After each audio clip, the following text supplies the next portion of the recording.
You are listening to the Knightline Sports Network, brought to you by Travis Dever and the Dever team, 386-690-1636.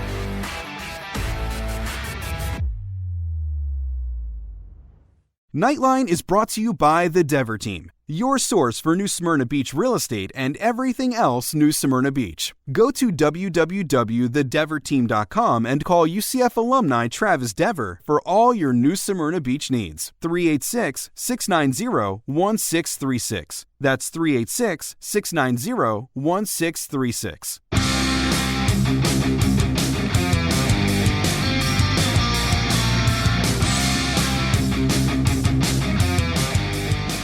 Welcome to UCF Knightline, your source for UCF sports and former player information.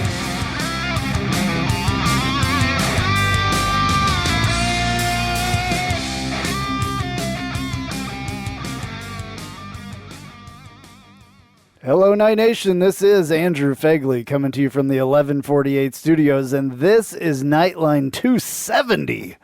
From the award-winning Knightline Sports Network. Joining me as always, Roger Phipps, and on this week's show, the Ponies shoo away our win streak. Next week, our Knights are at home for the civil conflict, quote.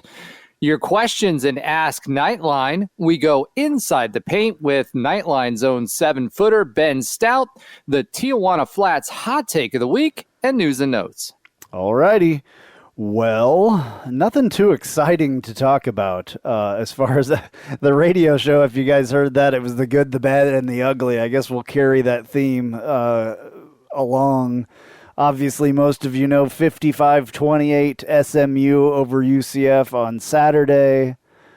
That was definitely the bad and the ugly. The good, though, was the basketball score, which I don't have in front of me. Of course. I've had a long day, y'all. So speaking of, I just want to get this out of the way really quick because you're going to start hearing ads about this situation. A lot of you saw, I posted on Twitter, Facebook, all that stuff. I have a new job. I'm selling cars, Chrysler, Jeep, Dodge, and Ram, and used cars as well. So if any of you need a car, I'm going to say it once, and I'm going to say it a bunch more times. You're going to hear about this a lot. DeLand, Chrysler, Jeep, Dodge, Ram. You can call me 386-736-3000. 386-736-3000. You can call me there if you're looking for a car, new, used, Jeep, Chrysler, Dodge, Ram, all that stuff. And I would greatly appreciate it. And you know that I'll take care of my UCF people, better than I would take care of other people. So you have a friend in the car business now. I can just tell you that. So anyway. And I love my Dodge, so I can say that. I'm on my third Dodge now. I've got a Scat Pack and 392 Charger, and I absolutely love it. So I had no issues with any one of my Dodges, so I definitely recommend, if you're a Dodge fan or considering a Dodge, definitely take a look. And Jeeps come with that 392 in it now too. We just ordered. I just heard that the boss said today that we have 392 Jeeps on order and they're on their way, which is really exciting. Jeep Wranglers. Unlimited. There's nothing like 6.4 liters or 392 cubic inches of pulsating engine under your right foot. I can tell you that from experience. In a Jeep, especially. It's going to be awesome. I can't wait. Anyway, okay, so, yeah.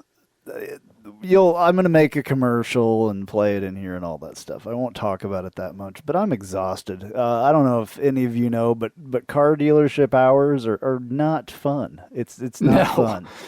It's brutal. So, but I just, wanted to make a little bit more money. I've been working in healthcare for years and I've been working for hourly money, and I wanted to take something, in my own hands, and I just wanted to do something a little bit different. So, I'm doing that. So I'm excited about it. It's fun, but the hours suck. That's what anybody will tell you that has ever sold cars that the hours absolutely suck. That's 100% true. I've never sold cars, but I worked for lenders who worked with dealerships and done car sales with dealerships, and I can tell you the hours do suck. Yeah. Okay. Back to football, basketball, all that stuff, all UCF stuff. Ask Knightline. Ask a Knightline is brought to you by Chad Barr Law. Chad is a UCF alumnus and diehard Knights fan. Chad Barr Law handles auto accident, slip and fall, and personal injury cases. Call Chad today at 407-599-9036 for a free consultation. That's 407-599-9036. Armor up and call Chad Barr Law today. All right, you can also reach him at protectingvets.com because he's doing that as well. Veteran law, which is really cool, and Chad is a huge supporter of our military and our former military. So, good dude. First of all, UCF Zach at Zeebles. I think that's what he said it was, Zeebles, right? I can't even remember from last week. It was. You were Zeebles, 100% UCF. correct. Okay. He says, woof, what a game. I'm still firmly on the Gus bus, but how would you grade the coaching so far? Anything coaching-wise you would like to see more or less of? Congrats on Kansas beating Orange USF, horns down. I love that. Orange USF. That's true, actually. Absolutely. I'm good with the coaching. It's the first year. Things are bound to be rough anyway. Woof. But, with all the injuries and everything, this season just needs to be written off. It's one of those seasons. Although it's really not that bad. That's the other thing. If you really look at it, it's not that bad of a season. We're 6-4. 4-3 in the conference. I think we're sitting in third or fourth place in the conference. Maybe not fourth now. Fourth now. With the SMU loss. But still, it's not horrible. It's not nearly as bad as it could have been with what has happened. And none of it has to do with coaching as far as I'm concerned. Yes, it took our team a little longer to grasp everything, and right when they were about to grasp it was that third game against Louisville, and who knows what would have happened if we would have won that game, if people wouldn't have gotten hurt, if Bowser wouldn't have gotten hurt in that game when he did.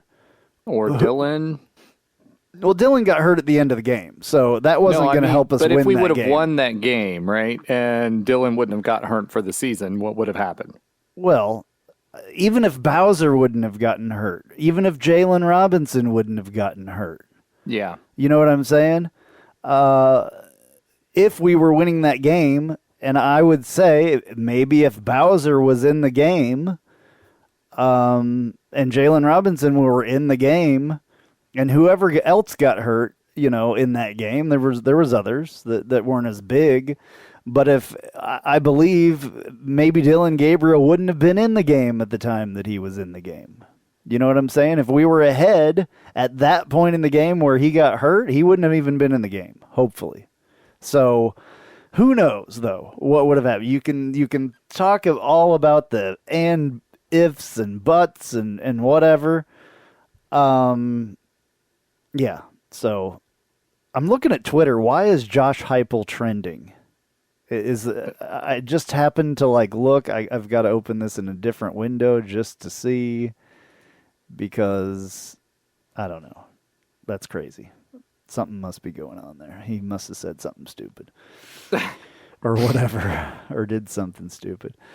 Okay, so that's my deal, and then I'm going to comment on the congrats to Kansas. Kansas beat Texas, if you didn't know, the other night. Kansas football has not ever beaten Texas at Texas.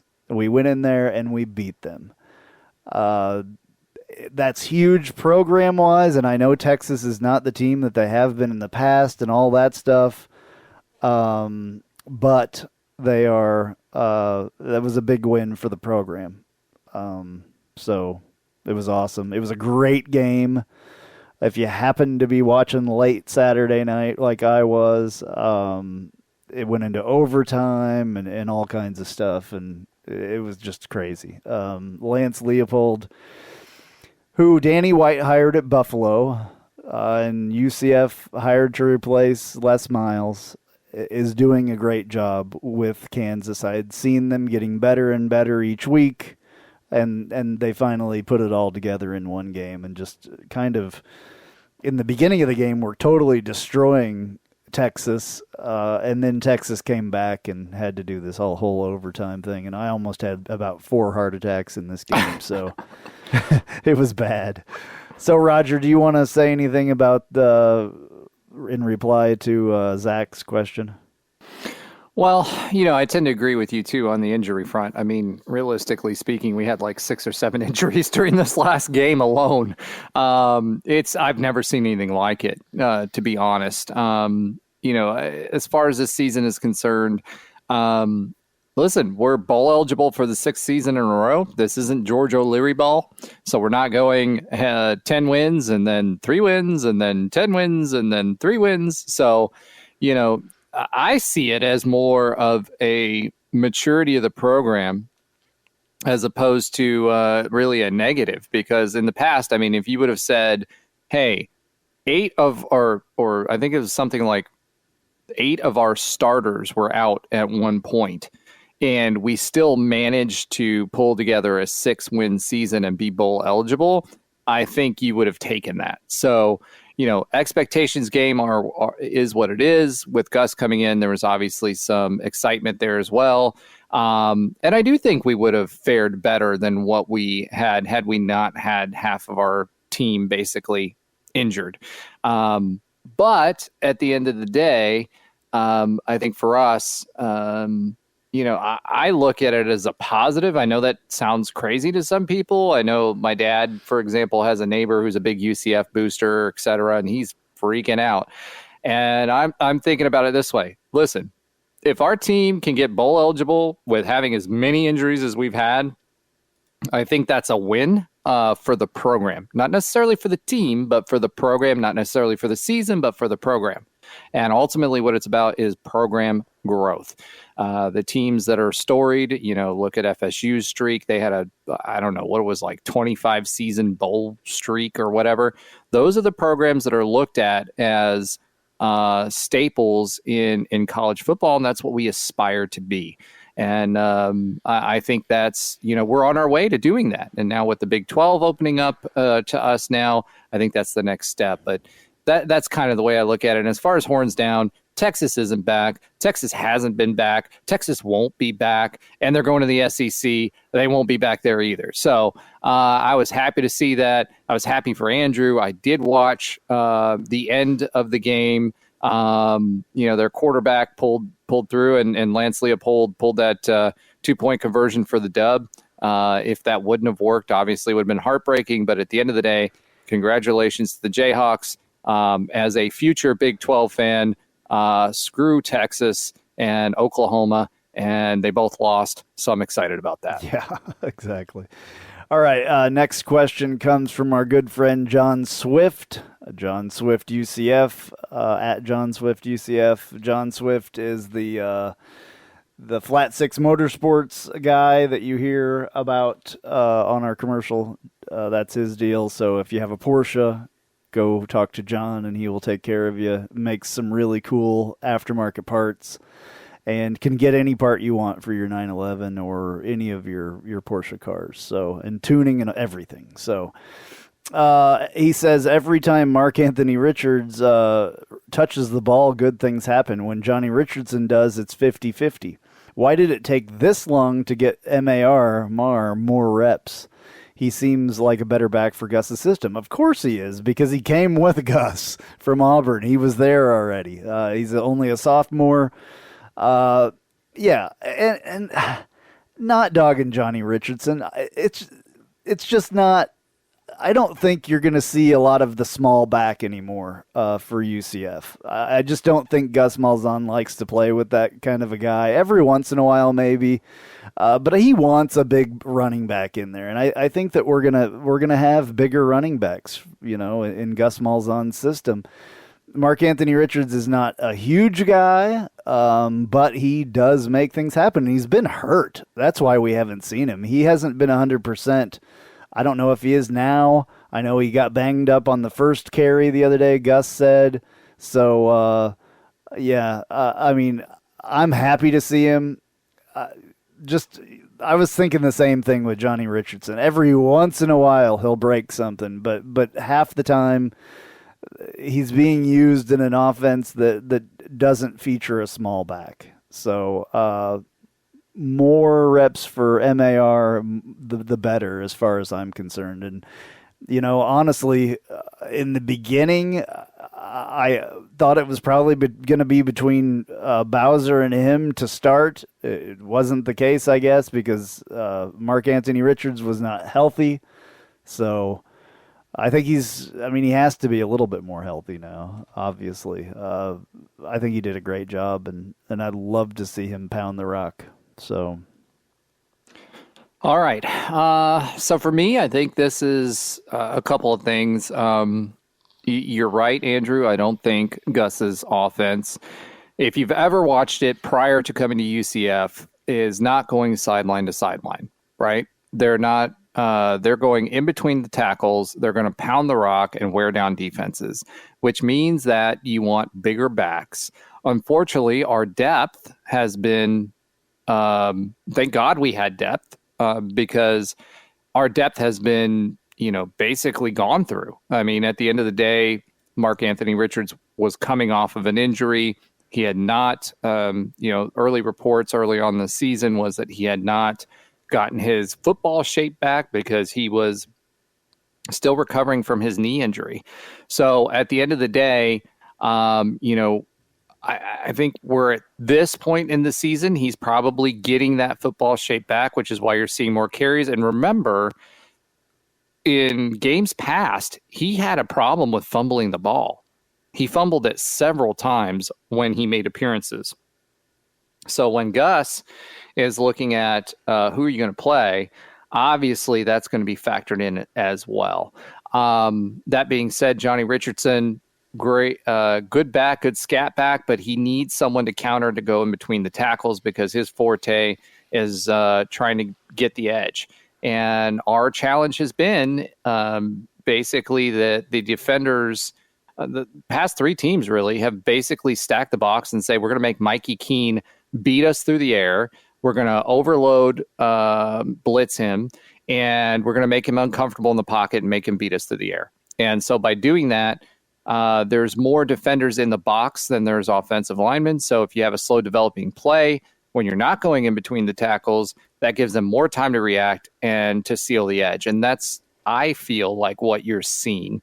So is Richards the better option? Yes, if Gus feels he's healthy and if Gus feels that he can protect the ball. And that's what it boils down to. We just don't know how healthy he is and what kind of football shape he's in. Obviously, he's a good back. Yeah, and he's going to be around. He's only a sophomore, so that's the good thing with him. He still has room to grow, size-wise and football, in this system knowledge. So, all right, at my free sport travel, or at free sport travel, and then it says my UCF burner account. So that's interesting. He says, does UCF football still have a good defense? I'm concerned they look good post-Cincinnati and going into SMU just because the opponents were inferior. Hopefully the good D returns this weekend, but can you trust it's the real deal? Oh, boy. Excuse me. I think that our defense is very momentum-driven. So when things are going good, they key off of it and, keep things going. But when something bad happens, they don't have a very short memory. Like they can't forget that, oh my God, we let them score, or oh my God, they just pulled off a 50-yard freaking run up the middle, or whatever. I just think that's the situation. Obviously, there were some injuries this week as well on the defensive side. There's been injuries, Kalia Davis, one of them not being in there. And honestly, we haven't missed him horribly because the defensive line had been doing really well. Almost equal or better than when he was there. So I don't know about this defense. I mean, they've shown flashes of brilliance.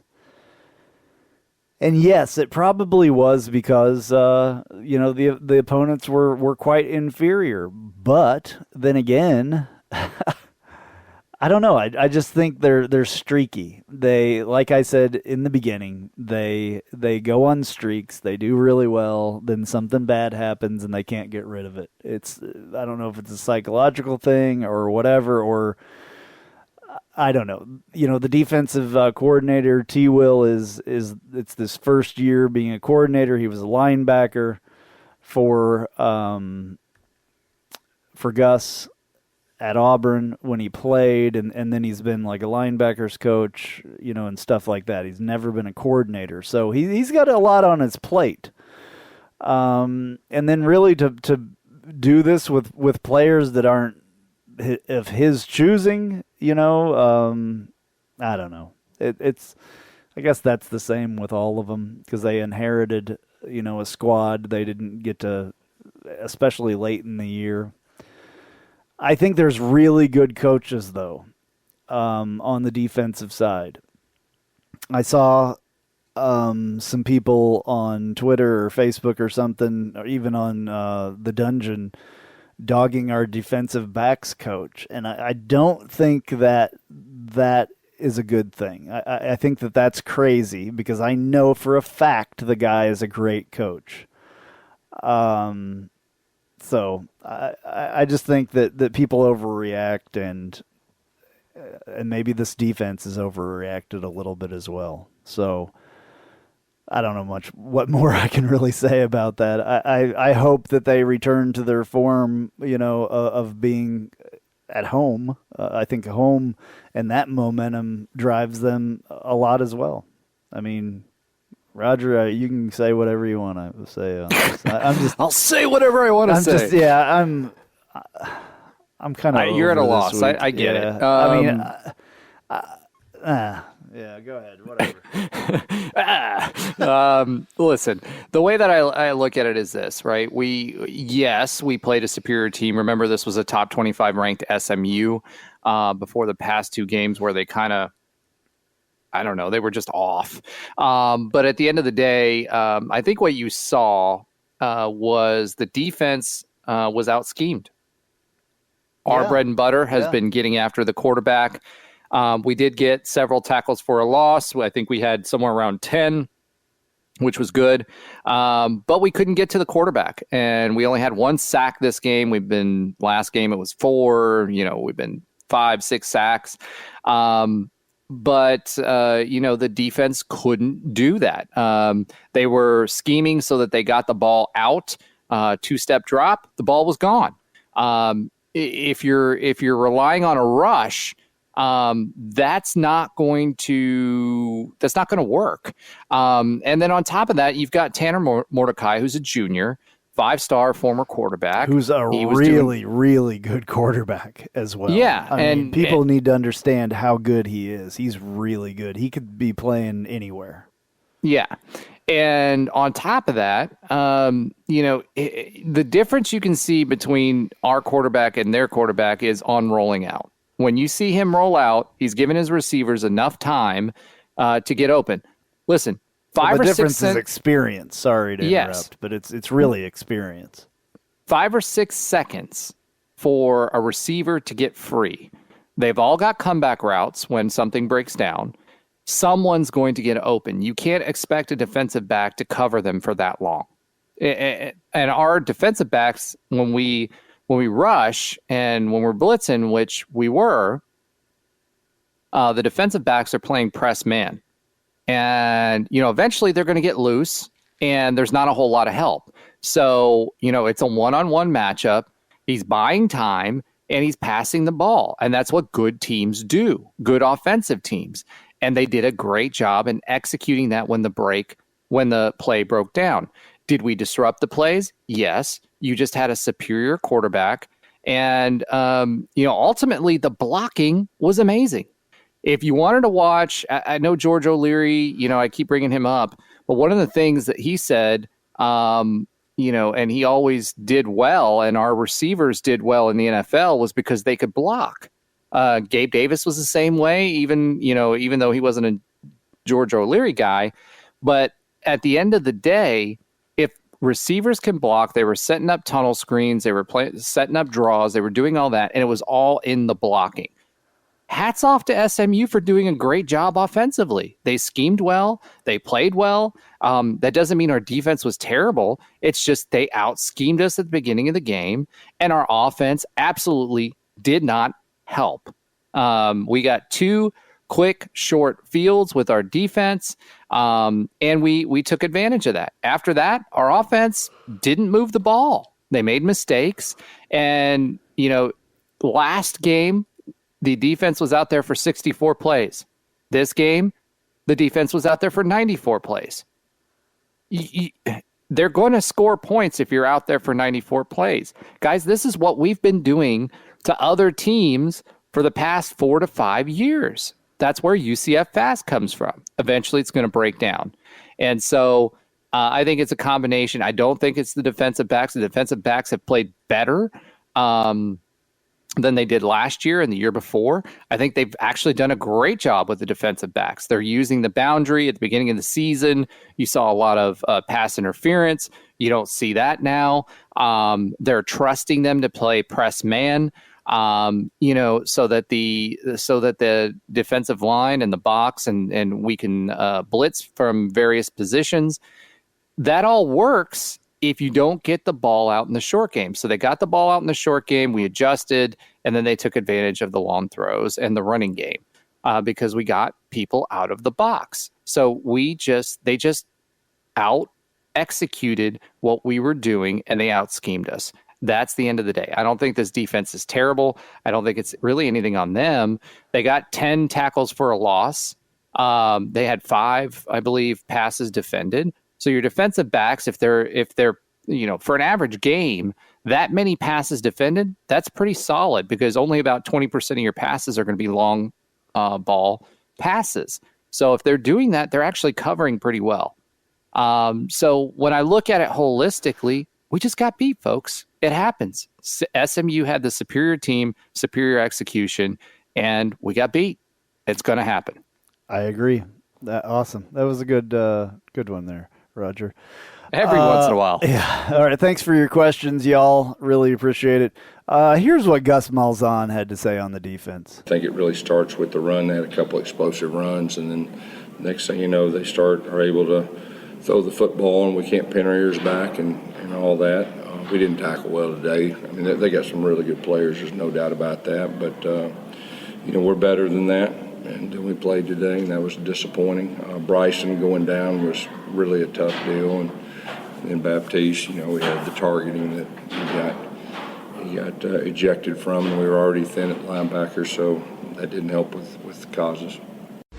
We weren't able to pin our ears back. We had him a couple times, and he did a really good job of getting out and throwing the ball away. When we did have him, we thought he had him sacked. So, and there was a couple we just missed tackles. We've done a good job of tackling the last 3 weeks. We didn't do a very good job today. All right. Well, thank you to SMU for giving us such a quiet space for the media conference, by the way. Really appreciate that. If you couldn't tell, that was sarcasm, folks. Yeah. All right. Here's Gus's opening statements after this game. First of all, give SMU credit. A really good team. Just from my standpoint, disappointing loss. We didn't play well. They had something to do with it, but we didn't play well really in all 3 phases. Couldn't stop them.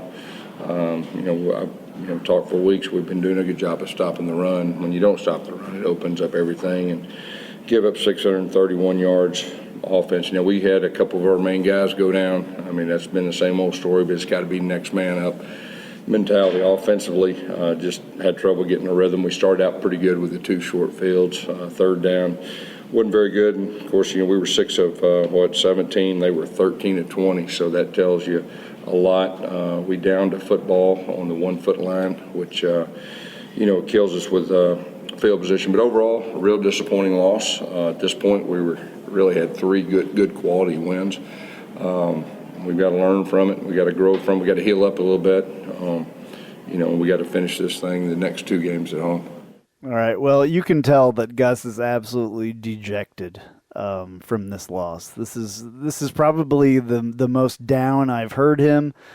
Also, obviously, he has a broken leg, and he was on that platform on the sideline that they set up for him, and that was an interesting thing, by the way. I thought, if you had to go to the booth, if you couldn't be walking around, at least be down there, but he absolutely hated it. Here's what he said about it.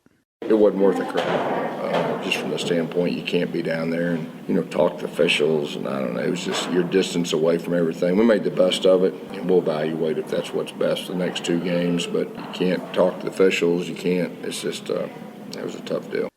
All right, well, he said it wasn't worth a crap if you couldn't tell because of the bang in the background there. That's hence what I mean about SMU giving them such a quiet environment for, a press conference. I guess part of the good, though, Jalen Robinson was back, and here's what he had to say on Flash. Yeah, it's good to have him out there. There's no doubt he's not quite 100%, but he's getting close. And it's good to have his presence out there just as another threat to help open up things.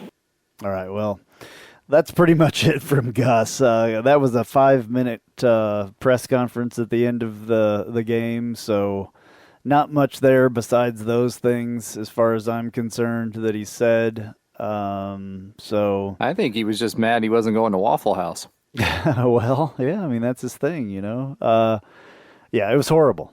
It was horrible.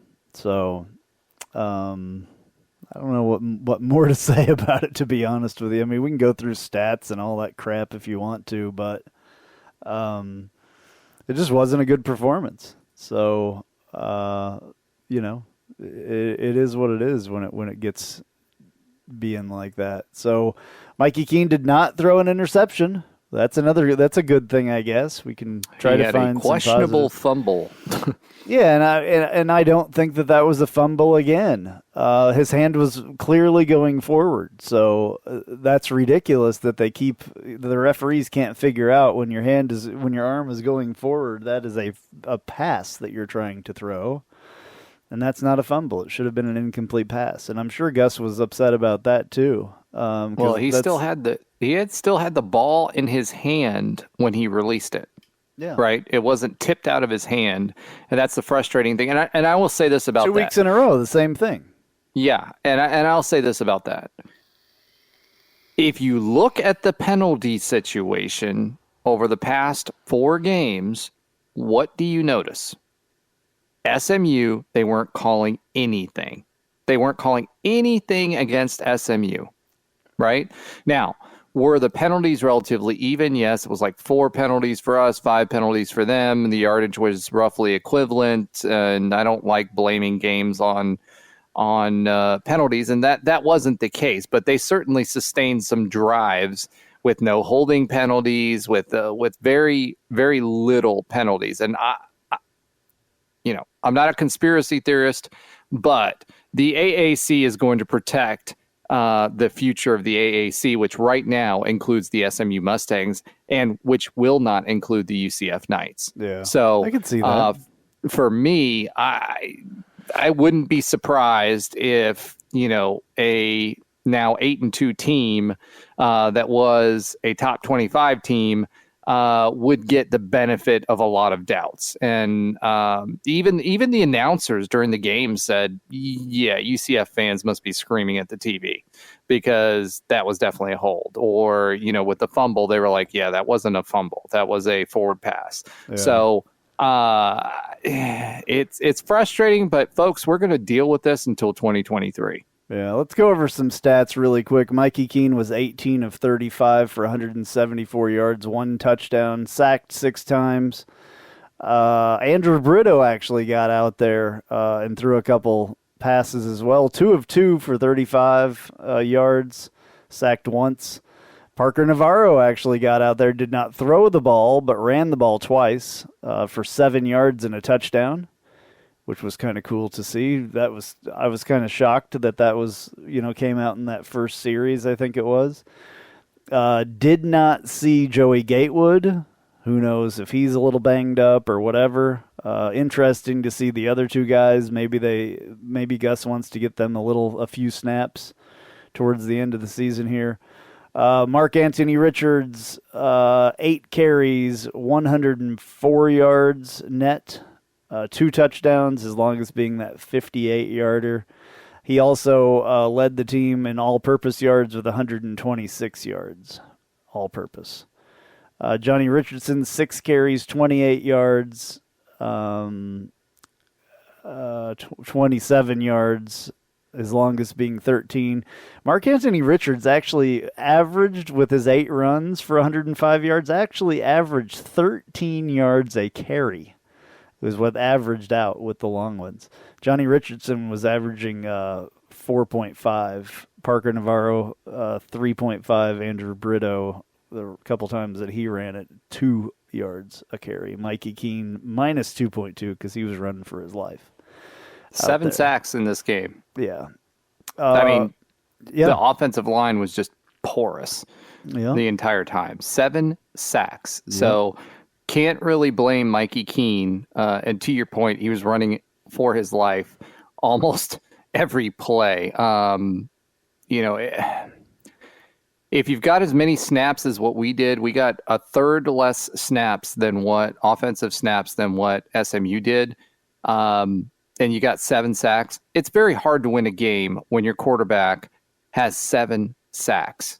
It's just not going to happen. It's hard to win the game when your quarterback's laying on the ground, period. Yeah. But I will say, and the offensive line has looked suspect the last couple of weeks, really. I think they're tired, and I think they're probably more injured than you realize. It's been a long season.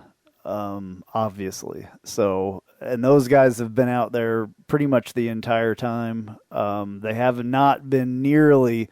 Last year, we swapped in offensive linemen a lot more than Gus does. Gus kind of has those guys play most of the snaps out there as one. So, not nearly as much subbing in and out for those guys. Well, and the depth, too. I mean, one of the things we're worried about for 2022, at least I am, I know Andrew is, we're losing a lot of these guys. So I don't know what kind of depth we have behind them. I suspect, since there's not a lot of rotation, that there's not a lot of it behind there.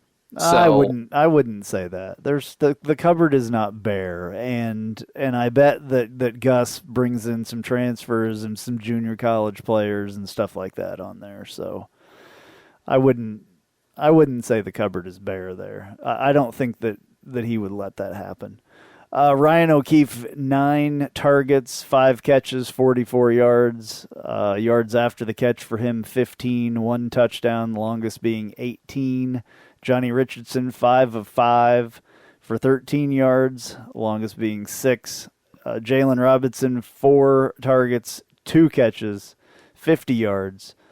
1 yard after the catch, so he didn't do too much after he caught it. The longest being 28 for him.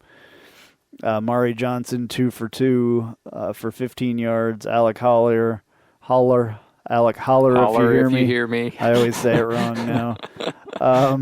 2 of 2 for 8 yards, longest being 6. Brandon Johnson, 8 targets, 1 catch for 36 yards. Yards after the catch, 22 on that one. So he extended that one that he caught. Mark Anthony Richards, 2 for 1 or 1 for 2, basically. 2 targets, 1 catch. Jalen Griffin, 1 catch.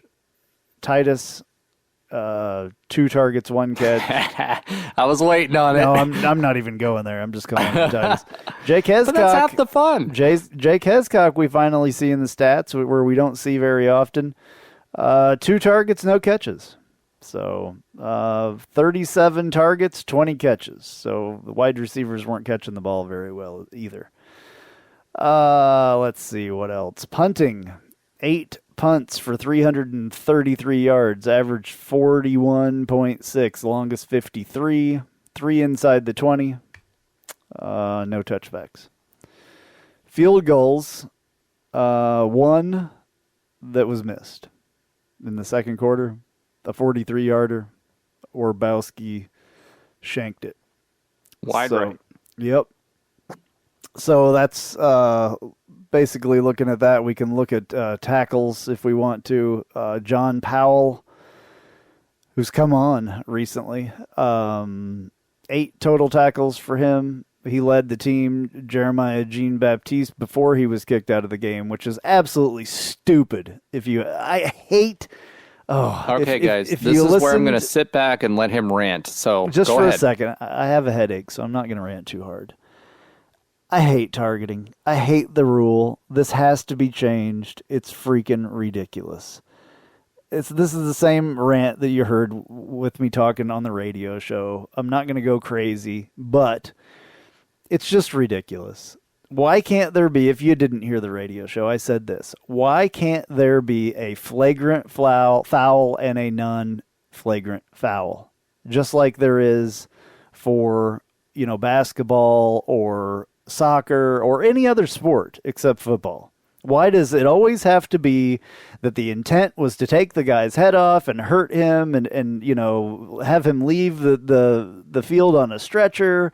It's not always the case. Jeremiah Jean-Baptiste did not mean to hurt that kid. In fact, he hurt himself.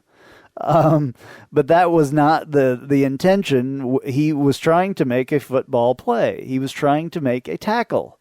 It's natural. If you've ever tackled anyone, it is very natural to lower your head. It's just what you do. It's what your brain tells you to do. You don't want to hit somebody face to face. You want to put your head down and hit them. You kind of ball up and hit them. It's just, he didn't leave his feet. He didn't launch into the guy. It's just ridiculous. So, and that takes a kid out of half of a game for this game and half of a game for another game. That's crazy. That's crazy to do that. They need to look at this rule. It's insane to kick players out of 2 halves of football because of 1 hit. It's ridiculous. Needs to change. It's ruining college football. I understand that people need to, it prevents injuries. I don't know if it really prevents that many injuries. I mean, does it or does it not? I mean, I don't know. It's just... It's a byproduct of this whole CTE thing, well, honestly. Make a better freaking helmet then. Make the helmet bigger. I mean, do whatever it takes, but don't ruin the game of football. It's ridiculous. All right. So anyway. This is where no. And let me put some. We have a very young fan base. We are both older than our average fan. We both played football. I played linebacker and a little bit of defensive back, and at that time it was always you separate the ball from the player, and no matter how you do it, you hit them as hard as you can, and that's how you do it. That's how football was played.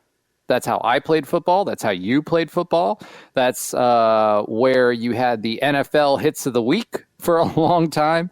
And they've now taken it to the opposite extreme. Now, to your point about lowering your head. It's not nearly as bad in the NFL as it is. Oh, I agree. Not nearly as bad in the NFL. That is one thing that they have gotten a little bit better with. That they're not. They do have a. What do they call it? I can't remember what they call it. They don't call it targeting. They do have a roughness. Thing. Yeah, unnecessary roughness. They have a thing, but they don't eject players nearly as much as college football does. I'm sure there's a stat out there someplace. as far as that goes. They eject more players for throwing punches than they do anything else, I think, or taking their helmet off, which is ridiculous. Anyway, yeah, freaking ridiculous. So I will say this, as well, when we're thinking about this. You're getting as Andrew a former with a football migraine tonight, by the way, y'all. As a former football player, I will tell you this. I made the mistake of lowering my head one time. And one time only. We were doing Oklahoma drills. For those of you that can't are not do that anymore, for God's sakes. No more Oklahoma drills. That's way, way, way too much of a football thing. That is way too much fun. You can't do that anymore either. Yeah. Did you see that? There was a thing, I think it was on Twitter, and it wound up on 60 Minutes or in like CNN and all this crap about, a high school team's doing the Oklahoma drill. Oh, it's brutal. It's just, the coach, I think the coach got fired for doing the Oklahoma drill. How crazy is that? None of us do you died. want to tell them what the Oklahoma drill is? Because there's a lot of people that don't know. Yeah, it was you put two players together and you usually put a tackling dummy on each side of it, and they went at each other as hard as they possibly could, and whoever got through won. You just, you stood about 6 feet apart, maybe a little bit more than that sometimes. If it was really fun, you stood maybe like 10 yards away from each other and you could really get going. But you just knocked the crap out of the other guy. You tried to run the other guy over, and whoever got through the other side was the guy that won. And it was, I don't know how I would have ever learned how to hit anybody if we didn't do that, to be honest with you. I did that from the time that I was in, I think I started playing football in 3rd grade. 3rd, 4th, and 5th, yeah. It was 3rd, 4th, and 5th. I started in 3rd grade, broke my leg in 5th grade, and then played my 6th grade year, and then went on to junior high. But we did that from the very start of playing football. Look it up online. Google it. It was a blast. It was my favorite part of football practice. I can tell you, as a defensive player, it absolutely is. I can also tell you that the one time, very early on in my high school career, where we were doing the Oklahoma drill and I lowered my head, I learned very quickly that you do not do that, because I literally hit the player and I fell straight back, could not move, and I just had to lay there for a second. And that's what we used to call a stinger. Stinger, folks. yeah. That's what we called them. They were stingers. They were not concussions. They were not anything else. I have neck problems from playing college football. I do, and that's probably why I have a headache right now, because my neck freaking hurts. I have neck problems and shoulder problems. But my objective was to knock the dude out every time. That's what my objective was. So that's probably why I hate this rule so much, is because it was my bread and butter as a defensive back and a corner and a safety, was to knock the ball out of the guy's hands, no matter how it happened. Separate the player We didn't go football. tugging on the ball like you see now. We didn't do that back then, because you didn't have to. You hit him hard, and he would automatically let go of the ball, a lot of them. Oh my gosh. Receivers coming through on and being led over the middle was like field day. Yeah. Those guys, and I felt bad for them sometimes because I was doing my job. Dude, we hit them sometimes so hard. It was just like they just laid there. But I agree with you. When you're a defensive player, you have a certain streak. You hear about, offensive linemen and defensive linemen having streaks. I can tell you this for a fact. Linebackers and defensive backs, especially safeties, if someone comes across the middle of the field and you have an opportunity to lay them out, that's like the ideal situation. And it was a blast, and it was an adrenaline rush, and it was fun. I know I've told some people the story of the way I walked on at Kansas, because I had to change positions in high school. I was a quarterback and then had to be a defensive player because I tore my rotator cuff my sophomore year in high school. Anyway, so I moved to being a corner and a safety. And I don't know if I've ever told this story. Roger, have you heard this story before? The way I got my spot on the Kansas roster?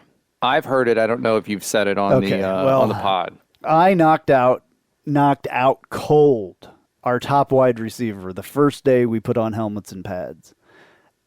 I didn't really mean to, Like, I mean, I meant to hit him hard because we were going at it. Our coach told us. I mean, I played for an old Gibbs. Like, yeah, well, David Gibbs, who's our defensive backs coach now, exactly, was my defensive backs coach, and that's why I think our defensive backs eventually will be tough as nails. But I played for Glenn Mason, and Glenn Mason was an O'Leary type guy. It was all about, you had to prove yourself and you had to show what you had. And he didn't know me that well. So I went out there and made myself known very well. The first time we put on helmets and pads, and I came up under the guy's chin. He went up to get the ball, and I was right there and used my helmet under his face mask and tipped his head back, and he was out cold. Coach runs over. This is when, and it still happens in college football and high school football and everything else. Coaches aren't real nice to their players, and he grabbed me by the face mask and picked me up because I was on the ground too, and got about 2 inches from my face and asked me, what this, I'm going to say it, the nicest way I can. What the heck are you doing? What the heck was that? Who the are you? And I was like, hey, coach, I just, and he was like, I want you to hit people like that every time you hit people. What? He looked back because our names were taped with athletic tape and a Sharpie on the front of our helmets. He looked back at my helmet and was like, all right, I'll remember you. And it was good from then on out. But he just said, that's how you made your name for yourself back then. He reminded me that was our guy, that's your teammate, don't play dirty against him, take it a little easier on your teammates, blah, blah, blah. And I was like, yes, sir. I was scared. I was so scared because he was literally screaming and spitting in my face. Like the saliva was coming out of his mouth, like as he was screaming at me. And then he turned around and had a smirk on his face. Oh yeah, absolutely. I was shaking though. I was shaken. He patted me on the butt after, and it was history from there on. But it was it was one of those things. So yeah. All right. So speaking of anyway, yeah.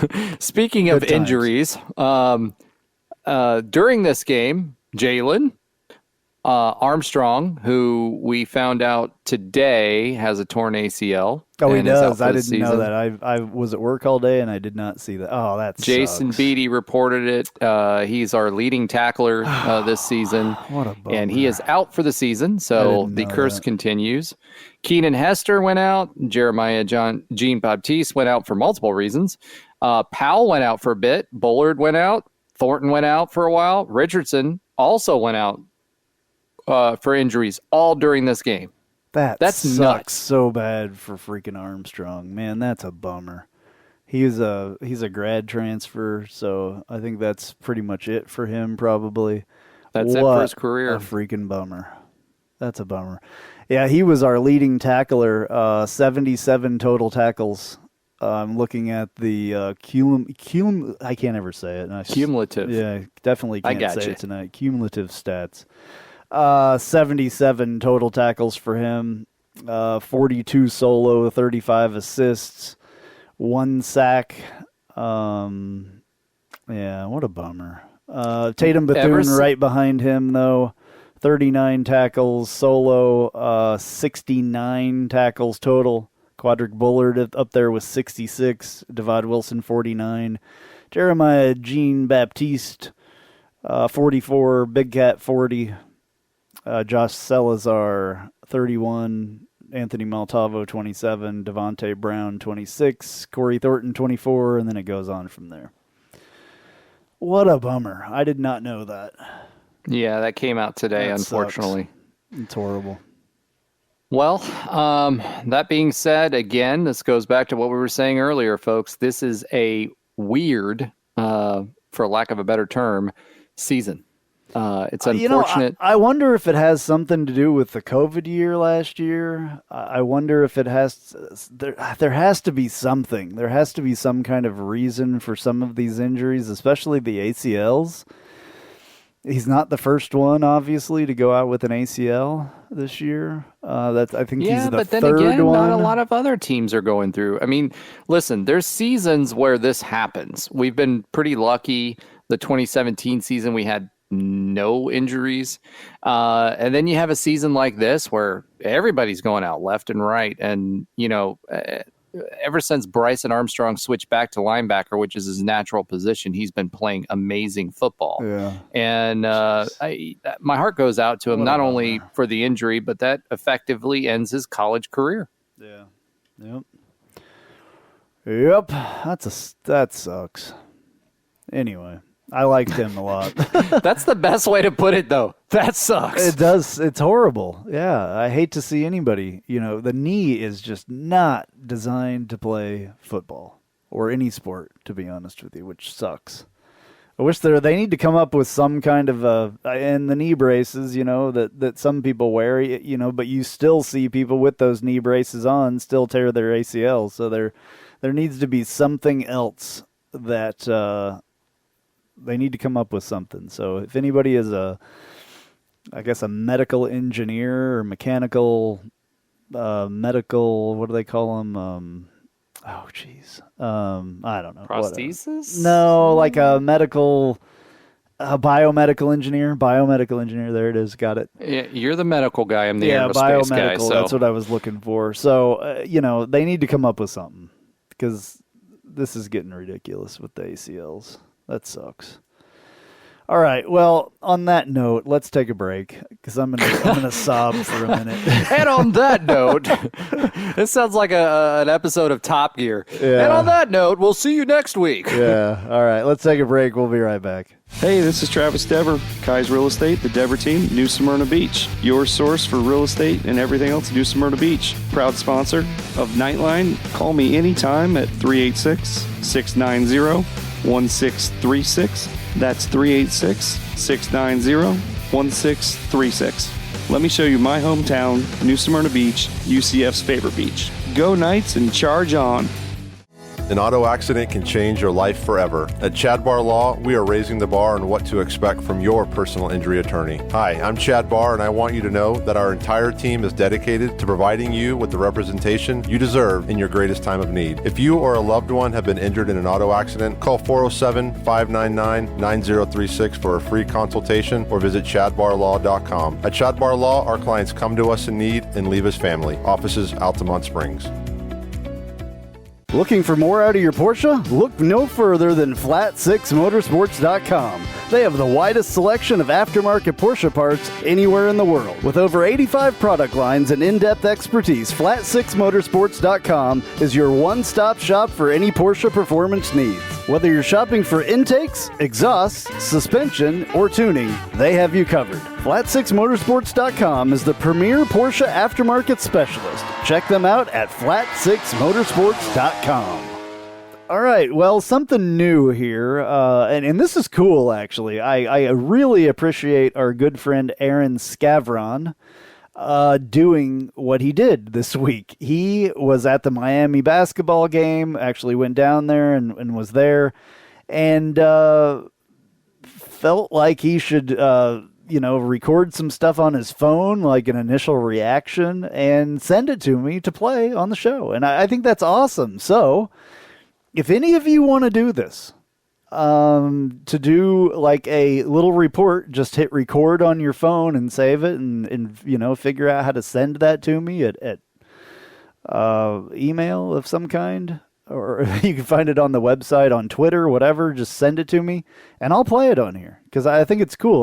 We're going to call this the homegrown report or something because I think it's awesome that he would even take the time to do this. So I appreciate it. The audio is not great because he was, standing in a packed arena and trying to find. He said that he, went someplace that was a little bit more quiet. So it's not that great as far as audio quality goes, but the content is good, and I appreciate it. It's really cool of him to do. So here's Aaron Scavron talking about the basketball game.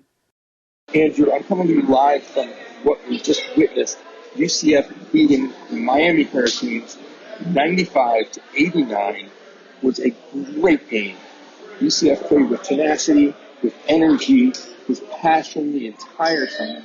You can really tell this was a senior group coming back because they played disciplined basketball, made very few mistakes, one or two towards the end. The game got a little bit closer. In fact, they had led by a larger margin, but they pulled it off at the end, holding on to that lead the entire time. Man, what a game. I know it was a rough day for football, but it was a glorious day for basketball.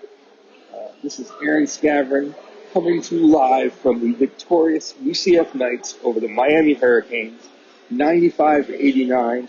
Oh, what a day. What a game. I wanted to add really quickly that if you haven't gone out to see a UCF basketball game, you're not familiar with college basketball, one thing that doesn't translate from TV if you've watched it is just how fast the speed of the game is really exciting to watch up close.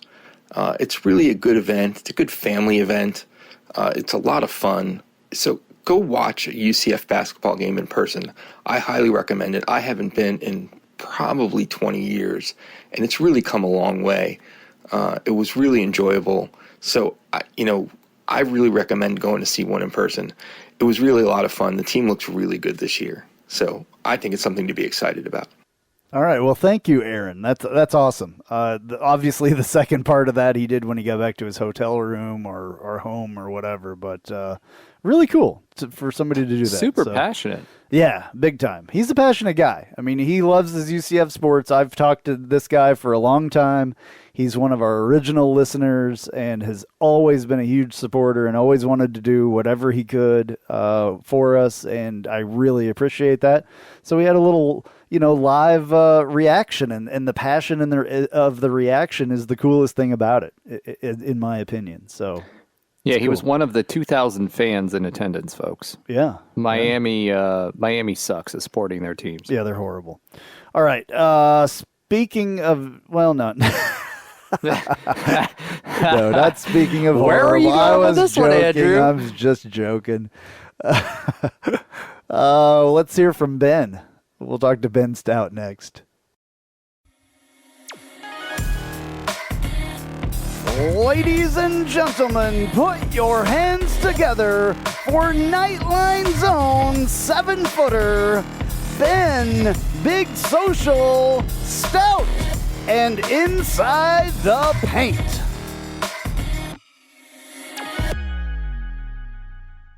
All right, Big Ben Stout, it is time to talk some basketball. Getting off to a really good start this year so far. Yeah, absolutely. We started off the season really well on Wednesday night against Robert Morris with a 10-point win. That game, at times, I think we were up by 19, 17 at certain times, and a little bit of a game of runs there, but our runs were much more well-sustained than Robert Morris, and we kind of overpowered them with our defense in the second half and just our spectacular athleticism. It was kind of a highlight reel of a second half with a lot of really, just Sports Center top 10 like dunks that were going on in the second half of that game. And then you're right. I mean, we went down to Miami and yesterday or on Saturday, I should say, or depending on when you're listening to the podcast, we went down to Miami on Saturday and kind of from start to finish, Miami went on a few runs towards the middle of the game, especially the beginning of the second half. But really, we were in control from start to finish of that game. And again, it was working together on both ends of the floor that I really like to see. We had an excellent game plan whether we were full court pressing or just had to settle back into the half court on defense. Just kind of smothering defense and going after and getting those key rebounds off of their missed shots, but really working well together on offense also. Moving the ball well, making the extra pass, being aware of where we are in the shot clock, and knocking down shots when it counted, especially even late in the shot clock as well. So it was an impressive couple of wins to start the season, and it just feels like it's a solid foundation. You see a lot of impressive things about this team, and it's not just one player kind of going off and you're kind of worried about if you take out that one player, are we going to be a worse team? It's 5 players playing as a unit when they're on the court, and then as many as 5 players could easily come in and play just as well off the bench with the depth that we have. So it really seems like a solid foundation for success this year, and it's got me even more excited about the possibilities of what we could do this season. All right, a 95-89 win over Miami on Saturday evening or Saturday afternoon. Let's hear what Johnny Dawkins had to say about it. Really proud of our guys. I knew this was a proud program. I knew those guys were going to keep fighting, and they did. And I really liked how our guys responded. We had practiced these game situations. It's actually good to be in one, in a real game, and see how our guys, responded. We got some guys that can shoot the basketball. Our job is trying to free those guys up and them to just be confident in taking their looks. But the way we play, I think it helps them with that and gets them in good rhythm, and our guys have produced.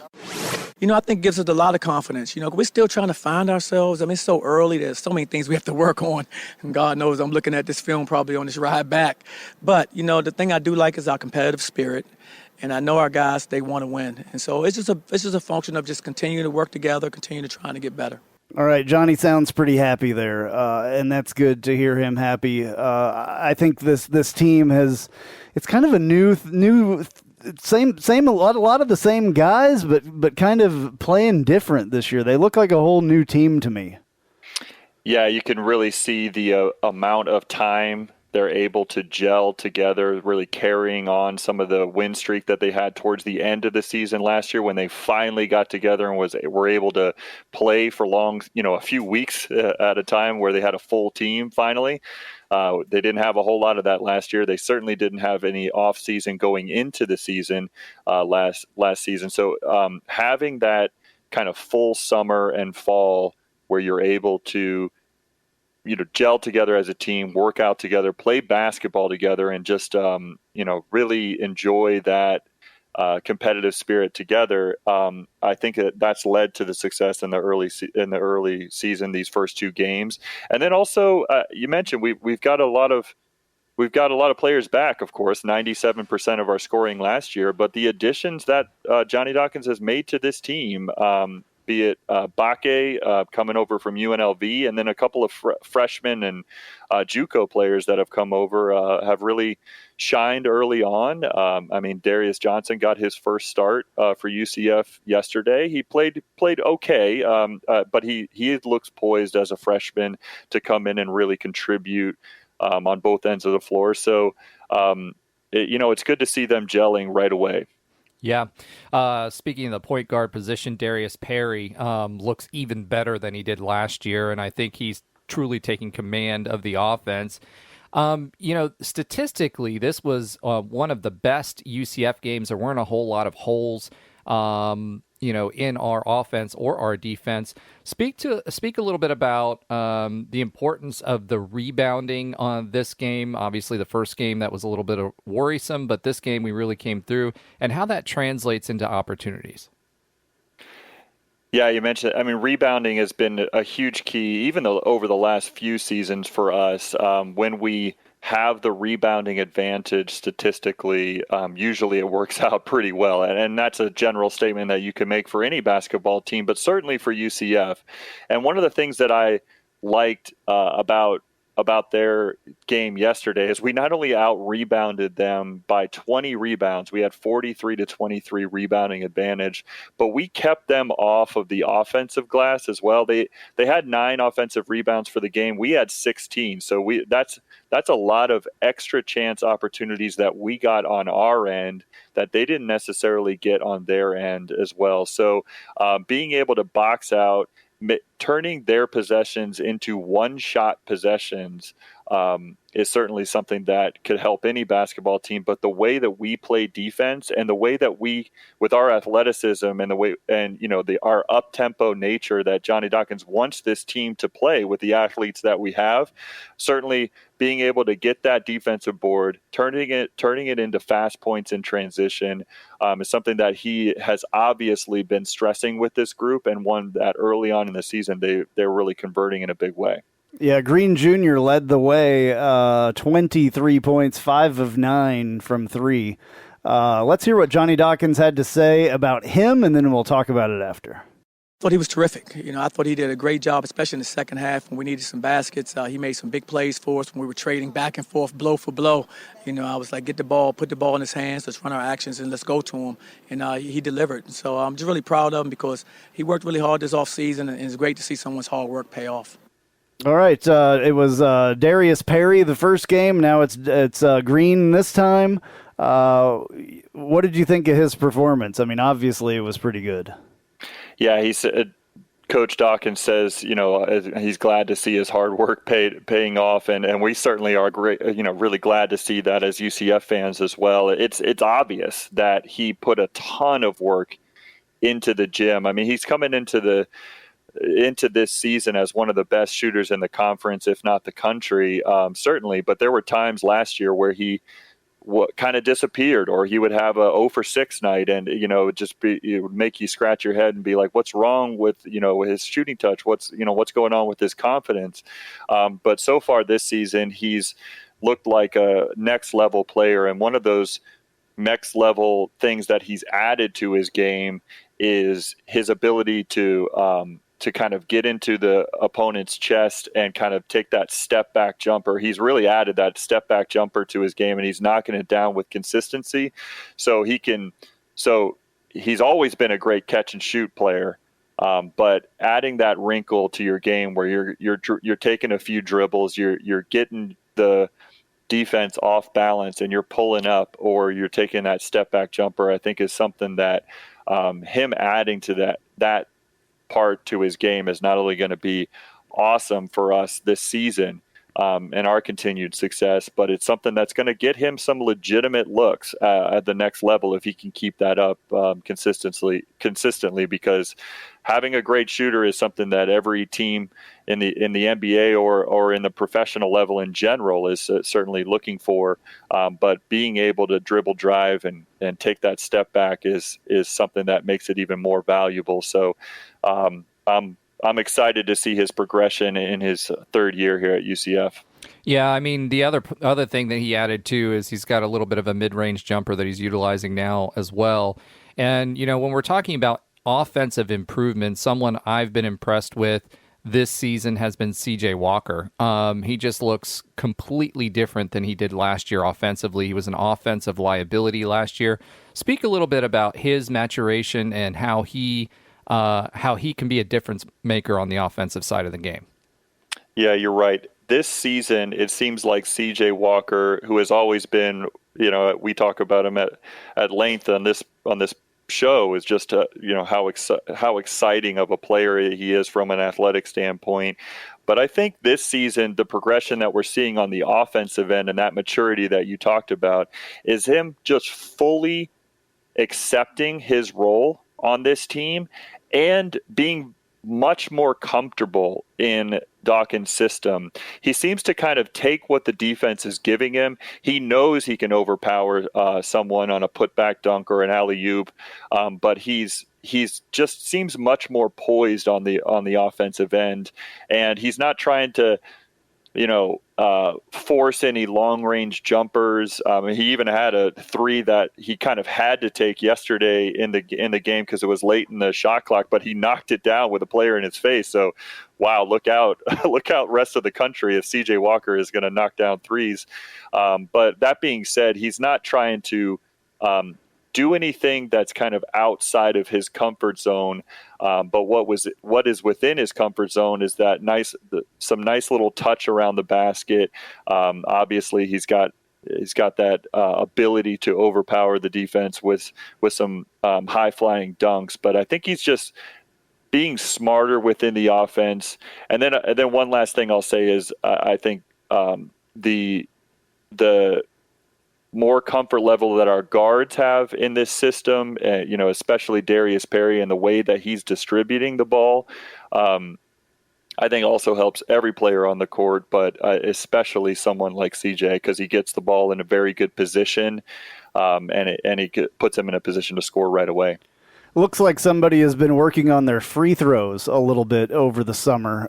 Brandon Mahan, especially 10 of 10 for him.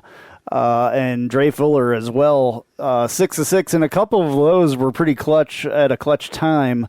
Let's hear what Johnny Dawkins had to say about Dre Fuller real quick. Dre's been with me for a while. He had big free throws for us last year, so we had confidence that he could be in that moment and produce. And I thought he did a great job of showing his poise. And our team, of course, really celebrated him at the end of the game because he stepped up really big for us late.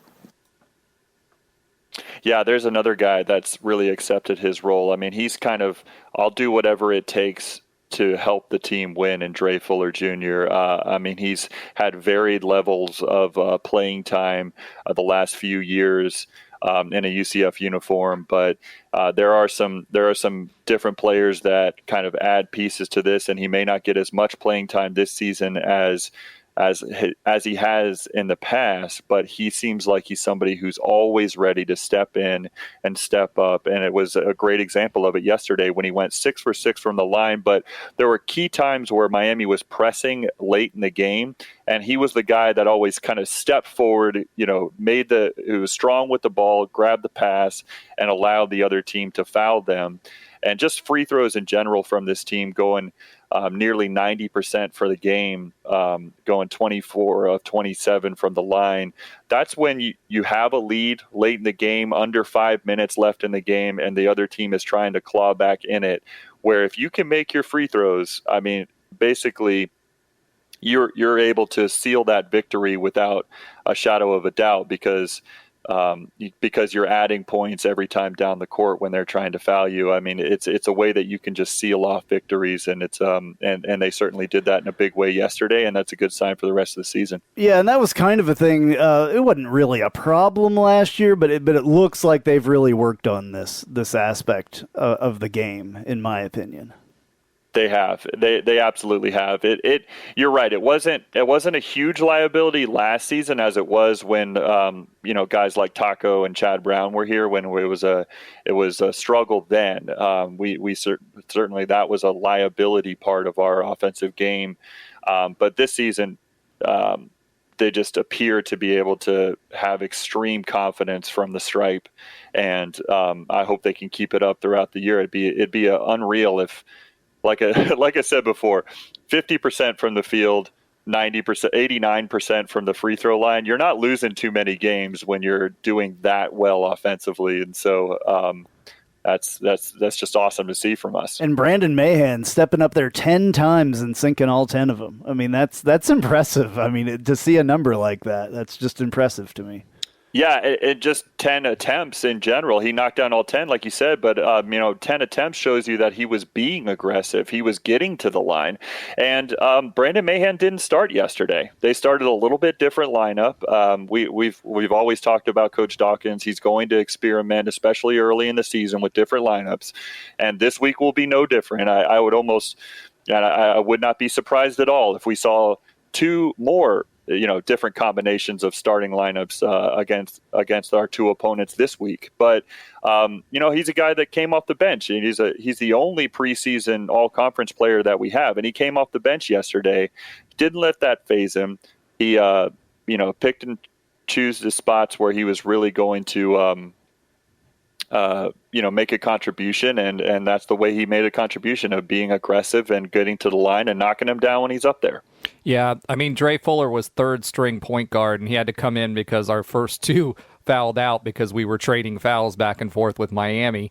And, between that, Brandon Mahan and then C.J. Walker came off the bench as well. When you're looking at that and you're talking about bench strength and how important that is, down the stretch and being able to not lose performance. I mean, you think about back to the Taco and BJ days, and we had like 8 starters that were healthy and with transfers and everything, and we rotated 8 guys. That was our entire rotation. Speak a little bit about the ability to have that type of bench and what that does for a potential tournament bid.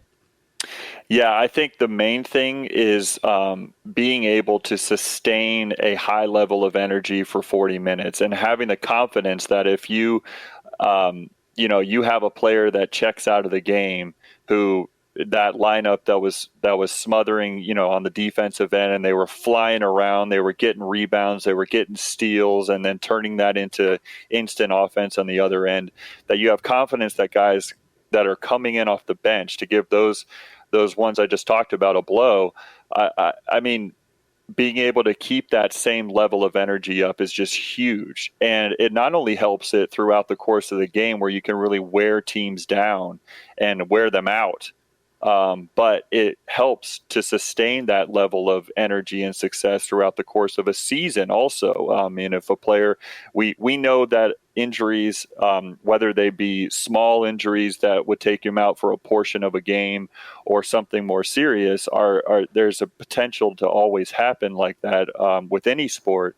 But to have that full depth, that full access to players that you can not only mix and match up against, depending on who you're matching up against, but also being able to come in throughout the course of the game and kind of keep that same level of energy is really important, and one that I think will work out very well for us this season. I mean, there's a couple of guys that played big minutes last year that we haven't even seen hardly at all this season. And Jameel Reynolds is one of those guys that comes to mind. But I know that he's fully capable and ready to come in there and step up at any time with that depth. So we've got guys that we have chances that we can go like 10 deep in a game, which is really awesome. All right, 2 games coming up this week, one on Tuesday versus Jacksonville, and then on the road in Evansville, Indiana, on Saturday. What are you looking to see in these 2 games?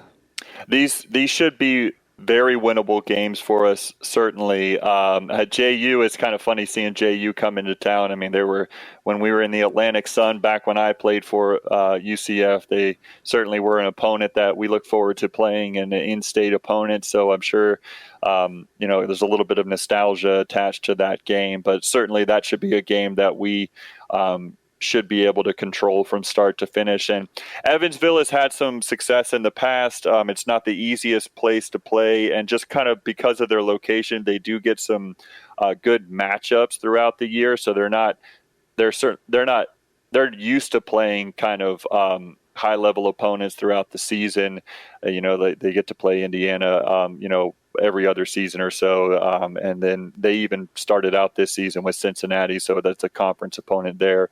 But again, that should be a game that we should be able to go into their place. And as long as we play our brand of basketball, should be able to control from start to finish and take home the victory and have another 2-0 week that'll translate into a 4-0 start. So hopefully that all lines up. All righty. Well, we're going to look forward to watching that stuff. Thank you very much, Ben, again, for coming on here and talking to us about basketball. I know that you're excited. The month of December is going to be a little crazy in UCF basketball. Got OU, Auburn on there, FSU, and Michigan in the month of December. So it's going to be exciting. Yeah, these first 4 games are definitely the appetizer to the main course coming here in late November and all throughout the month of December. It's this non-conference slate is going to be quite impressive and fun to watch. All righty, we will talk to you soon. Thank you very much. All right, thanks as always for having me, guys. I'm Jeff Allen. Join me each and every week on the Knightline Sports Network for the AAC Report. We bring you in-depth coverage of each school in football, basketball, baseball, softball, soccer, golf, tennis, and more, as well as bring you insider interviews and focus in on the biggest games and news of the week. That's all right here each week on the AAC Report, only on the Knightline Sports Network.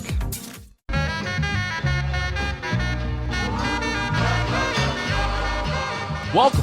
This is a promo for the Take a Left at Albuquerque podcast, new to the Knightline Sports Network. You should listen to it. I say things like this. We need to stop blaming Jerry because we would do the exact same thing if we owned the Dallas freaking Cowboys. Do you know how much fun it is to own the Dallas Cowboys? My guests will say things sometimes like this. It's the Lord of the Flies thing that happens when they don't understand that things are wrong. Spoiler alert, until Piggy dies.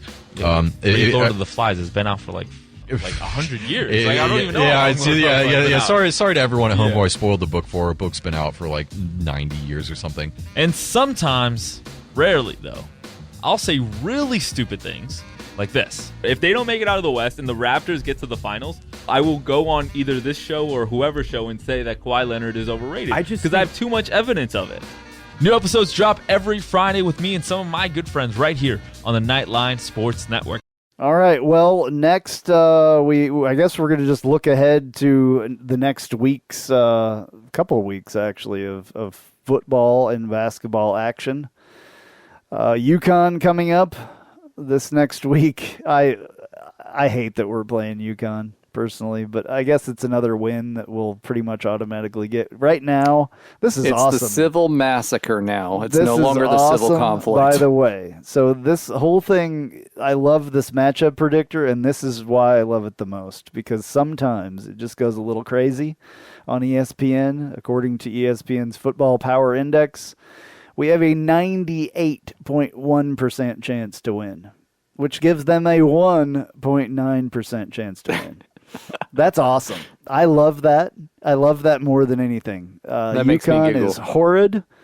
Didn't they just hire a football coach, though? Didn't they hire... I don't think they hired. I think Randy Edsall said he was going to retire. No. They hired... I thought they hired... who was it? It was somebody big, I thought. Oh, man, who was it? I'll have to look maybe while you're doing this next segment. But anyway, I'll let you go with this one while I look, because it was something, they were going after somebody big, and I thought maybe they hired him. 30.5 point favorite at this moment. 30.5. That scares me a bit. It was 30.5, then went up to 28.5, and then came back to 30.5. 30.5, the last time we had a huge odds like this season was when we played Navy. We were supposed to beat Navy by like 24 or 25. Not saying that UConn is going to come in here and beat us by any means, but it just worries me when we have such a high a huge low advantage. Odds, yeah. Jim Mora, by the way, was who you were looking for. That was what it was. Did they hire him or not? They did. Okay, that's what I thought. That's a big deal. Jim Mora, former UCLA coach and NFL coach. Yeah, that's a big deal. Older coach, and a tough coach. So if Jim Mora can't get that program turned around, I don't know who can. That's a big deal. I don't think anybody can. They just need to drop to FCS, in my opinion. Yeah. Well, they made a huge mistake leaving the American, and I know why they did it. We weren't going to keep them as football only. That was not going to happen, and they took their basketball, back to the Big East. So I understand, but they need to probably drop their football to FCS, or maybe even lower than that. To be honest with you, maybe Division II or something. All right. One win. They're 1-9. They beat Yale. It's an Ivy League team. I mean, are you really saying that right now? Isn't Ivy League considered to be technically Power 5? I don't think so. Some of them are FCS, but Ivy League will never, ever be like, it is what it is. There's some good games sometimes. I usually watch at least one. I usually watch, Harvard, Yale, and Yale, Harvard, Princeton. Those are usually pretty good games. I think a couple of those actually are FCS, though. I don't know, but all I can tell you is they're 1-9. They're averaging 15.3 points per game. 15.3, folks. They just lost to Clemson 44-7, and Clemson is not good this year. They're averaging 263. Yes, 263 yards per game versus our 397.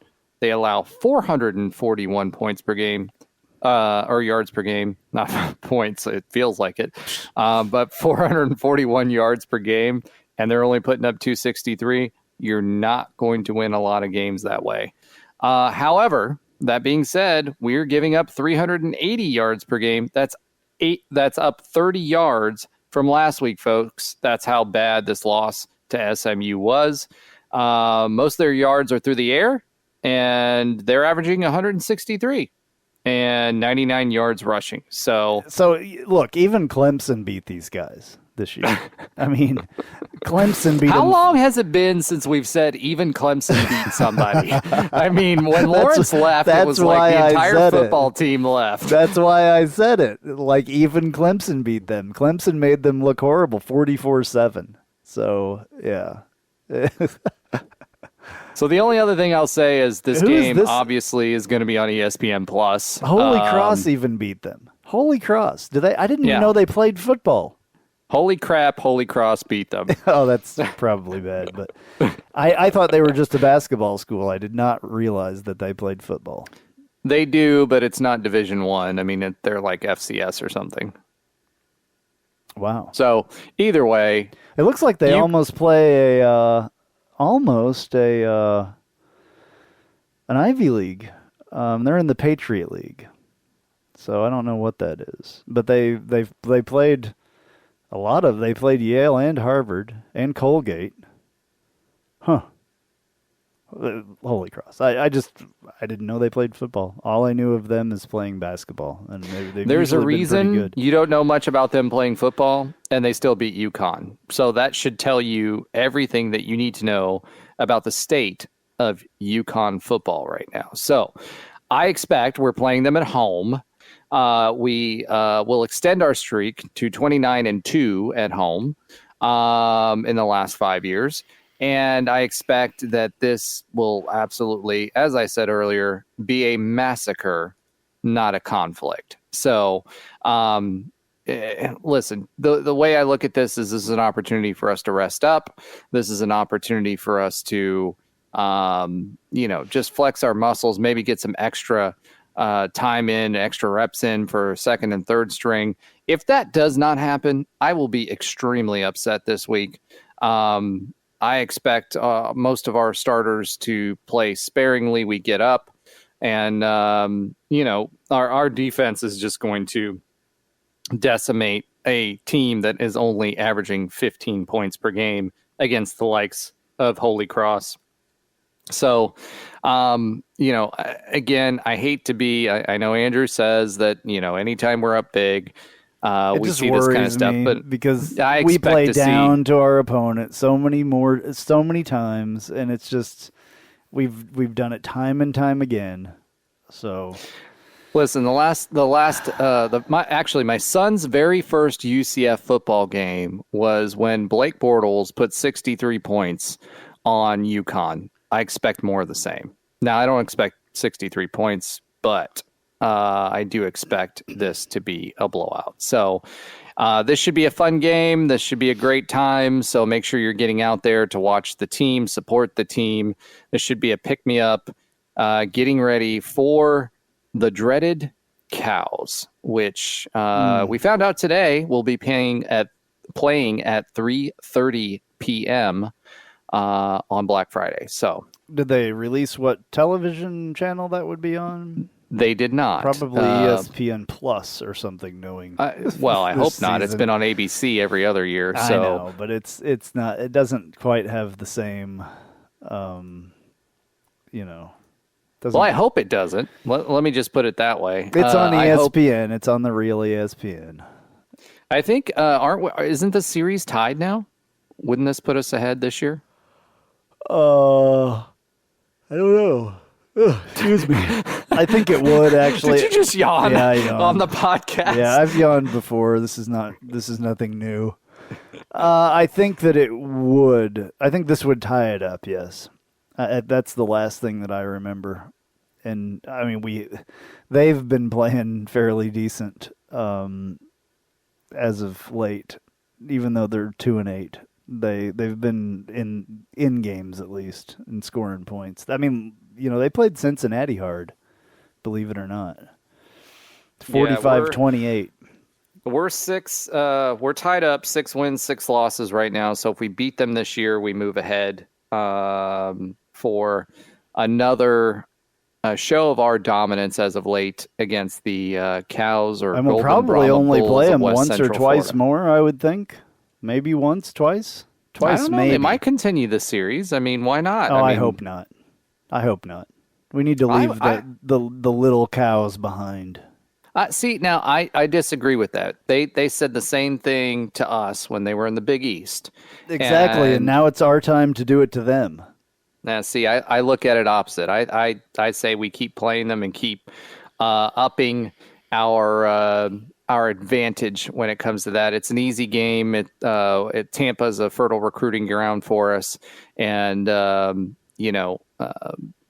UCF has been saying we're Tampa's hometown team. Let's make it Tampa's hometown team. If we're going to play a team too. in Florida that we can beat up on, I think it should be Bethune-Cookman or FAMU. One of those. Just beat up on them. If we're going to play a Florida team that we can beat up on. But they're not FBS. Now, I will say this about Bethune-Cookman. We have a lot of history with them going way back. I know, and that's why I'm saying Bethune-Cookman. Plus, we get to see the Marching 100. Exactly. There's good parts of a lot of things in that.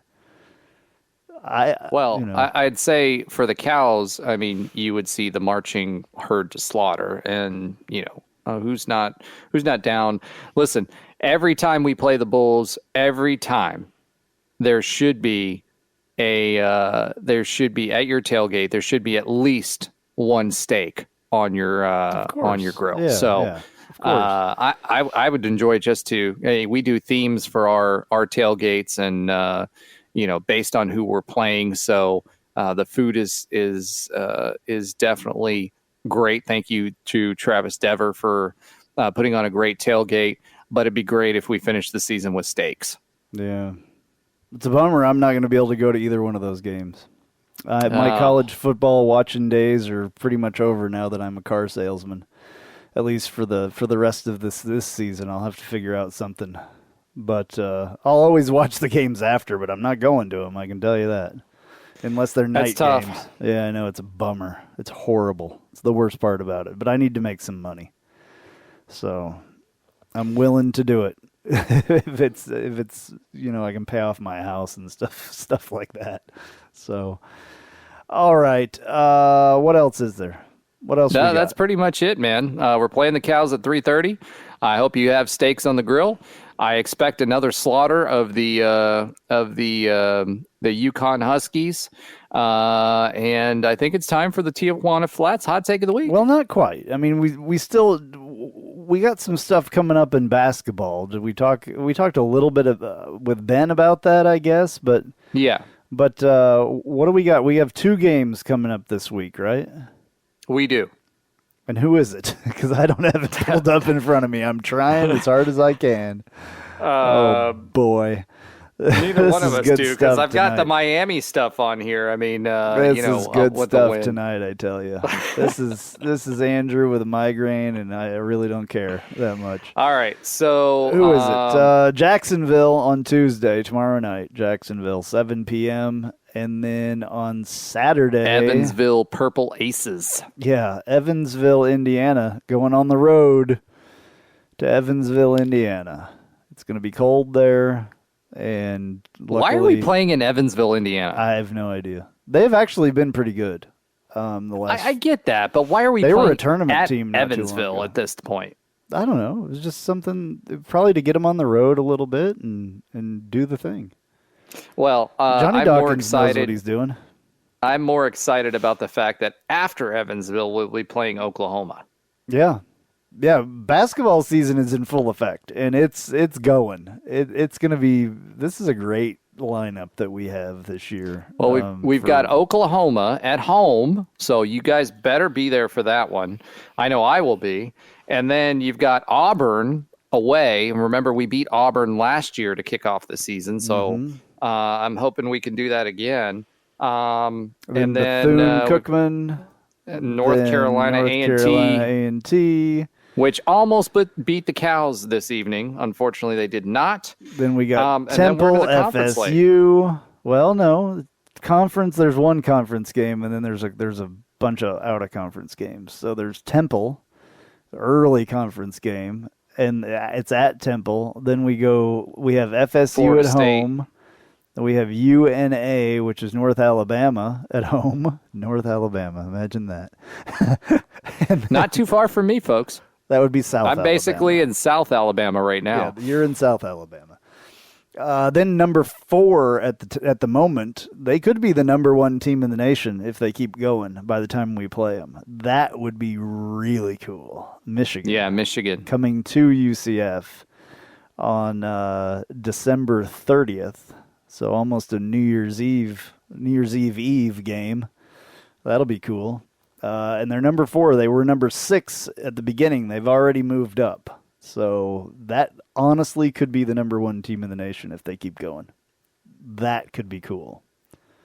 So, all right. Yeah, well, I mean, I've been a basketball season ticket holder for many years, and I can tell you, although not all of these are at home, I am very excited about the slate, and I am very excited about this basketball team. Absolutely. They are playing phenomenally.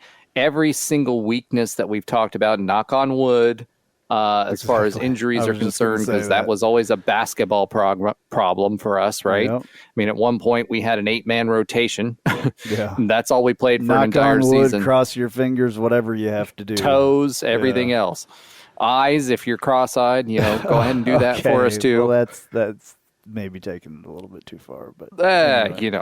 All right, let's let's hear what Jeff has to say on our AAC scoreboard this week, and then we'll do a couple commercials, and we'll be back with the Tijuana Flats Hot Take of the Week. Time now to check out the rest of the scores around the American. Number 17, Houston secures its spot in the AAC Championship game as Alton McCaskill rushed for 129 yards and 2 touchdowns as Houston down Temple 37-8. Number 2, Cincinnati can join them next week with a win either over SMU or East Carolina in the season finale. The Bearcats remain unbeaten with their 45-28 win over South Florida on Friday night to keep their college football playoff hopes intact. Keaton Mitchell scored on a 24-yard run in overtime. Then the Pirates broke up a conversion pass to send East Carolina to a 30-29 win over Memphis on Saturday. That makes them bowl eligible. And Shamari Brooks' 15-yard run in overtime allowed Tulsa to escape with a 2013 win against Tulane. The Green Wave had a chance to win in regulation but missed a chip shot field goal with 4 seconds left. I'm Jeff Allen. We'll recap those games and get you set for this week's contest, as well as see where Cincinnati lands in the college football playoff poll this week. That's all on this week's AAC Report, only on the Knightline Sports Network. If you haven't figured it out yet, I love Tijuana Flats. I would love them even if they weren't a partner with us on the Knightline Sports Network. They have all kinds of great Tex-Mex food, and it's fresh, by the way. Made to order burritos, tacos, enchiladas, chimichangas, quesadillas, bowls, nachos, and taco salads. And if you haven't tried the queso, you are completely missing out. It is the best queso that I've ever had in my life. Absolutely hands down. And the sauce bar that they have, everything from wild to mild in there. Absolutely awesome, awesome stuff. Not only do I love the food at Tijuana Flats, but I love the company, a UCF-born company. And they give back to the community with the Justin Queso Foundation. So head to your local Tijuana Flats. Tex-Mex for everyone.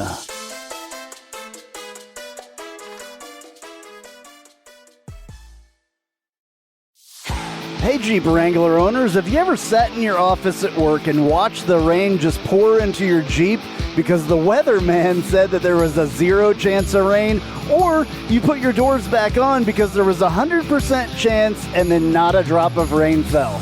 Well, there's a company out there that can help take the worry away and give you the peace of mind to be without your doors.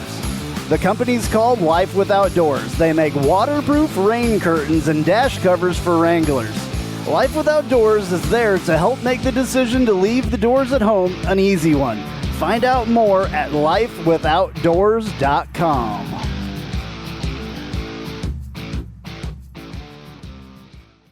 Spice up your company with homemade marketing services from Tasty Gravy Creative. Tasty Gravy serves up a menu of budget-friendly marketing, graphic design, and public relations services customized to your specific goals. Co-owned by a UCF graduate, Tasty Gravy can help refresh your brand, strengthen your online presence, or reinforce your company's message. Contact Tasty Gravy for help with your website, social media, marketing, advertising materials, and more. Visit tastygravy.com. Welcome to the Tijuana Flats Hot Take of the Week. Visit TijuanaFlats.com for takeout or delivery, or visit your local Tijuana Flats. Tex-Mex for everyone.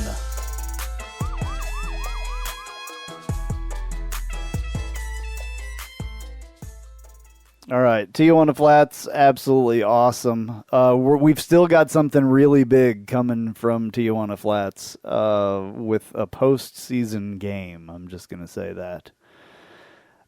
Chances to win stuff from Tijuana Flats. So, all right, Roger, go ahead with your Tijuana Flats hot take of the week, which is a pick for UCF UConn.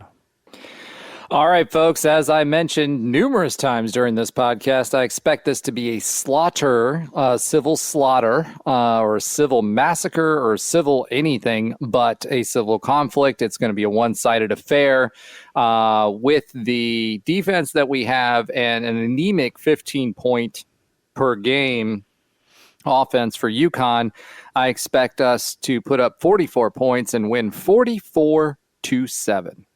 All right, well, I'm going to go a little bit more conservative, believe it or not. I know. It's a little weird for Andrew to go conservative, but with our offensive woes, I'm still picking UCF to win. 24-7. Just nothing crazy, just 24-7. We're going to get it done.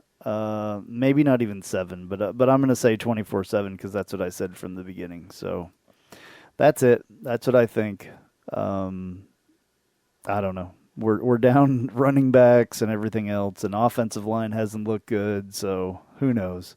24-7, we're still going to pull it out, and on to the cows after that.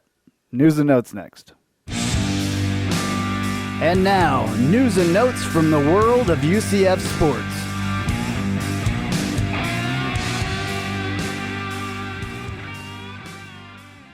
All right, this is a solo Andrew news and notes for you this week. UCF volleyball is currently 22-6 and are 15-1 in conference after sweeping Memphis and SMU 3-0. Congratulations, ladies. They are currently ranked 20th in the RPI, but not in the top 25. How ridiculous is that? That's crazy. Super ridiculous. Ridiculous. I'm angry. I'm angry as well. Jeez. Rabble. Grinds my gears. Angry.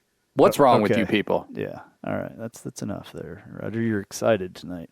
UCF men's soccer is 9-7 and 7-4 in conference play, beating Memphis 6-0 in the conference semifinal. Unfortunately, their season ended in a conference championship loss to Tulsa, 2-1 at Tulsa. Yep.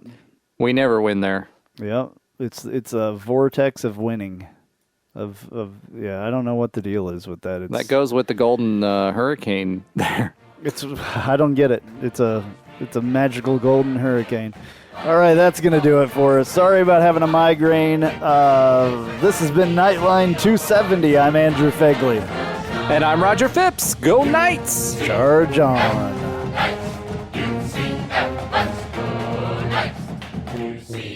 Charge on to the field. With our spirits we'll never yield. Black and gold charge right through the line. Victory is our cry. B-S-E-T-O-R-Y. Tonight our nights will shine. UCF Knights. UCF, let's go Knights. UCF charge on to the field. With our spirits we'll never